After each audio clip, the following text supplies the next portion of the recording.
Трябва да изпълниме ако една звезда си. На укулеле и... Ти знаеш ли акордите на укулеле? Чакай, май, аз ги бях гледал наскоро и ги свирах. Чай, мисля, че ги имах. Да, ето ги. Я. Чай да. Чай да. Проклинах си живота. Да. Проклинах си живота. Вървях назад, а не напред. Чай за. И падах от високо, но не преставах да търся те. Не, и не преставах да търся те. Чай за. Тега пред мене ти е, това е по-теглото. Трябва само да ги гугъл на пак. Едното мисля, че беше? Ре диез мажор. Ре диез мажор, знаеш как можеш да го свириш? Не, също не знам. Аз не знам как са тия. Окей, на... Шестото? Шест.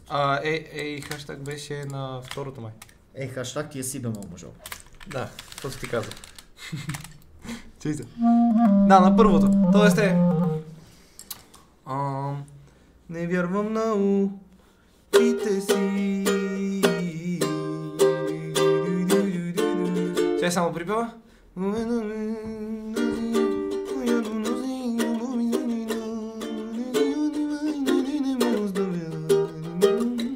И възе... Имам акордите, добре. Добре, окей. Значи, я пробва обаче в... искаш да пробваме в оригиналния ритъм. Чай се. Даже може даже и да слапваш, за да има и малко перкусия.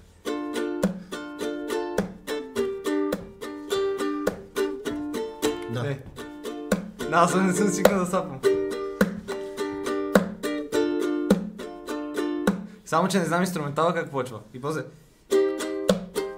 Окей. Да. Добре, значи ще свира това отгоре. Чай са, аз... Което не е много инструментална, май. Знаеш аз какво ползвам? Пиши... Само... Аз стоя да го мютна.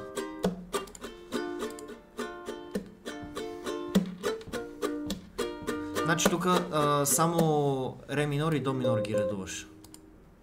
Тоест? Само DM и CM? Да. Значи да.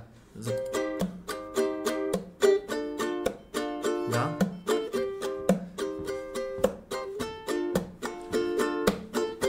И са на GM. Рем. И пак GM.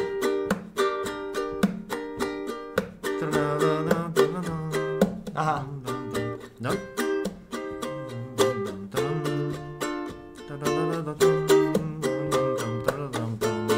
Да, защото не ги дават така. И сега. Този акорд обаче е тъгъв.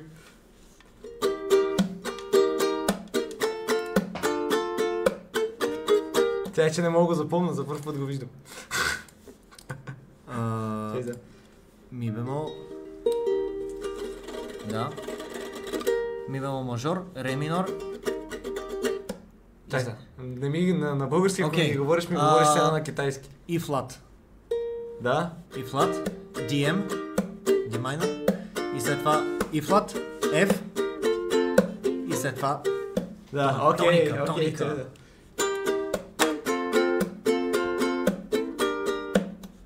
Или? Така ли беше? Да, така ли беше ритмически? Да. Чай сега. CM, DM, CM, DM, CM, DM и след колко такта влизам на GM? Тоест...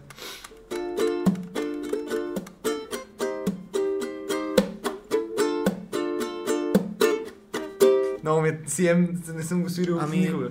Ами то е една тази част, където...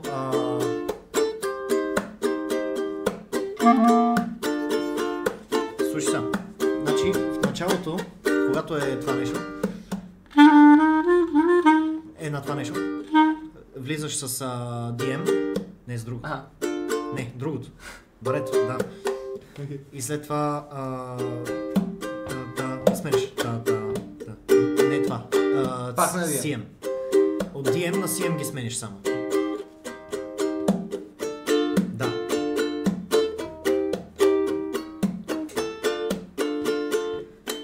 И в някакъв момент влизаме... Сега ще кажа в кой момент. Нали имаме...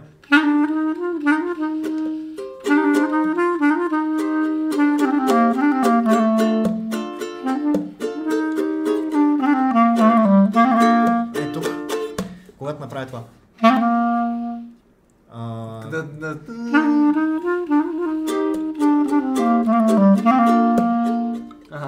Точно преди да отида е тук.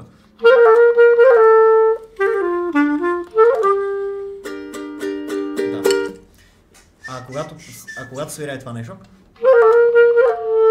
тогава си на... Какъв беше акорда съм? На... И после ми се го...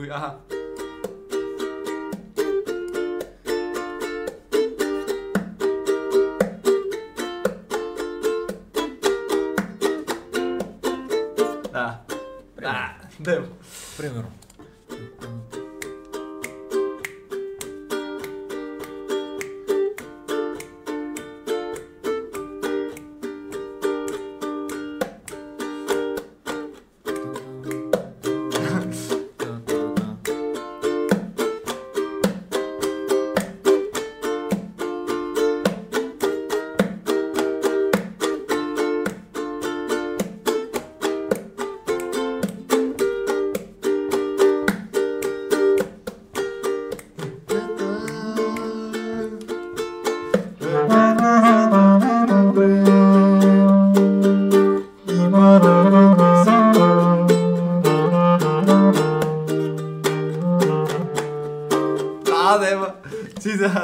Тук той просто, защото песента върви по-бавно затова. Да, ние избързахме. Да. От тук... Стой сега. Сега ще се опитам да го таймна, защото аз имам ауфтакт. Ауфтакт, знаеш какво е? Ауфтакт, това идва от немски. Чувал съм го пак, ама... Примерно, песента, нали, започва При теб къде започва песента? През барето. Да, удари го там. Да, обаче при мен започва тук. И ето на този тон започва. Да. Всичко преди този тон се нарича ауфтакт. Ясно, сетих се, да. На ауфтакт се влиза като има спирка, примерно, като при меди и се случва от време на някакъв инструмент, така да влезе на ауфтакт. Да. Примерно... Преди сола, също съм чувал. На Надежда припева като започва.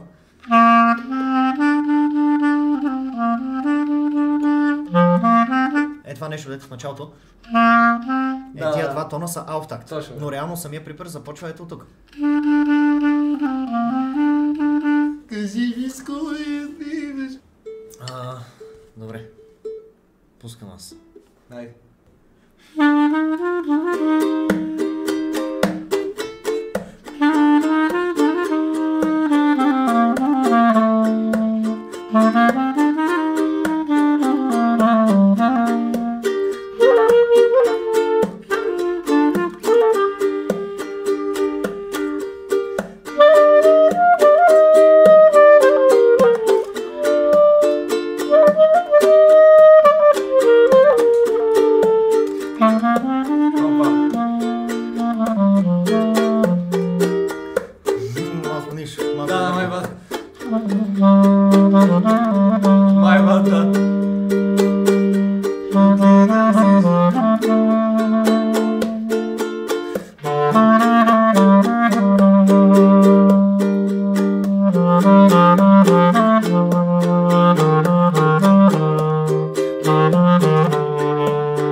Дай ще си караме от тук.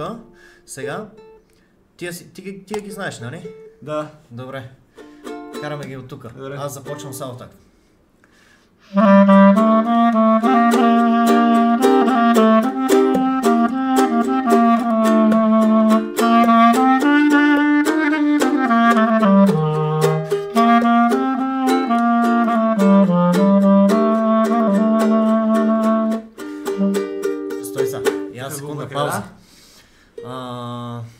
Тук го обърках. Аз не влезнах на баре, а гледах долните. Ага. Дай пак. Ще направим така. Не стой къде. А? Контрол? Добре. Окей. Така. Окей. Окей, let's go. Айде още веднъж припев. Let's go.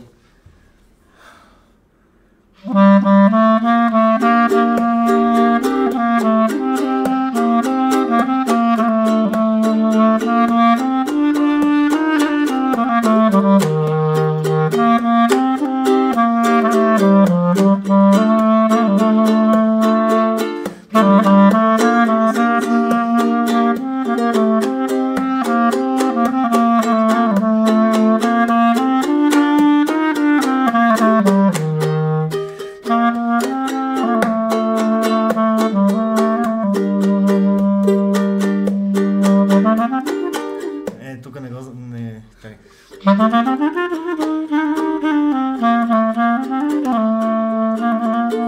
Аз не знам кое трябва да разбира. Тук тази част, ете. Да, знам, че е само.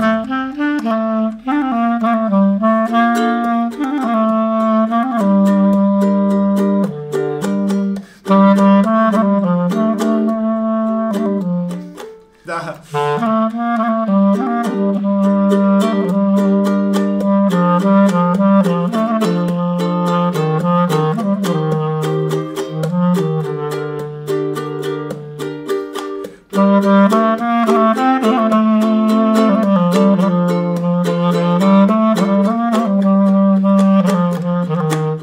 Изгубих ги вече акордите. Мога да пробваме нещо друго. На какво друго знаеш акордите? На меди някакви песни. Кои? Те ги има много са лесни. Всичките. Ако една звезда си е силно. Просто тук наистина не знам половината акорди и ги свира за пръв път. Ето ги всичките. Повечето са лесни. Зарязан, примерно, е много добра. Рана е много добра. Ама тя е в другото наус. При мен е в другото наус. Добре се. Зарязан, извинявай, живей си мило мое, примерно. Живей си мило мое, Тя ще...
И после ето тука, Меди ще се гордее с нас.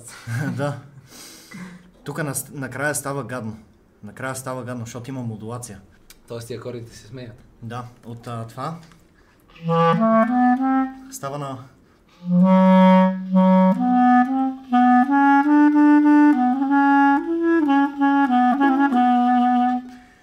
Обаче аз не го знам, не ги знам на точка. Да. Защото на мене не стига, че първо тази гама като цяло ми е неудобна, защото си минор имам фа диез и до диез. Не съм свикнал просто да скачам от това. Защото трябва тия двата пръста едновременно да ги използвам от ре на до диез. Защото принципно е... То затова най-лесната гама ти е ла минор на кларинета. Да, защото просто ги караш надолу. Да, почти не цъкаш другите. Да. И така.